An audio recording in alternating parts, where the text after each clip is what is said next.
Brillanti Dance. Kull nhar ta' ġimgħa fi 8:30 dejjem fuq One.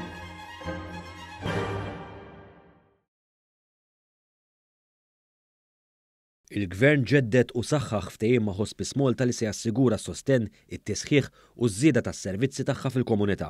Dan tħabbar f'konferenza tal-aħbarijiet tal-Gvern bit-tema nwettqu flimkien li fiha ġie spjegat li dan il-ftehim li jkopri perjodu ta' 3 snin sas-sena 2025 jassigura allokazzjoni finanzjarja ta' aktar minn €1,250,000 euro. Dan ifisser żieda ta' 30% f'finanzjament hekk kif l-aħħar ftehim kien ilaħħaq id-960,000 euro. Fil-konferenza tal-aħbarijiet iċ-chairperson tal-Hospice Malta Bernadette Bonici Kind spjegat li permezz ta' din is-sħubija qed jiġu assigurati aktar minn 8,000 siegħa ta' sapport psikosoċjali li għandu lan li jsaħħaħ ir-relazzjoni bejn il-membri tal-familja li jkunu għaddejja minn mumenti diffiċli.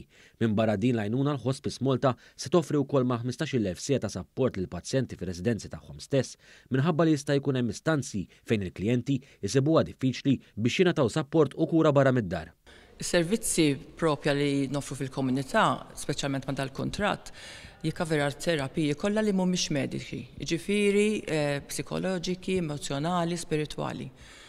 Plus ikonna l-assistenti professjonali tad-dar li jmorru jgħinu l-familji matul dil-kriżi biex ngħidlek, biex dak il-mod niffaċilitaw li l-pazjent ikun jista' jiqbad ġaru, l-ħafna drabi ikun ix-xewqa ewlenija tal-pazjent. Din il-kura tinkludi l-aktar każijiet ta' natura serja li jinkludu mart bħal kanċer u mart respiratorju u tal-qalb fost l-oħrajn. Il-Ministru għall-Politika Soċjali u d-Drittijiet tat-Tfal Michael Falzon qal li l-Gvern impenjat li jkompli jsaħħaħ dawn il-ftehimiet soċjali li jirrikjedu investiment u riżorsi kontinwi, afferma wkoll il-prinċipju li jgwida l-ħidma politika tal-Gvern dak li ma jħalli lil ħadd waħdu.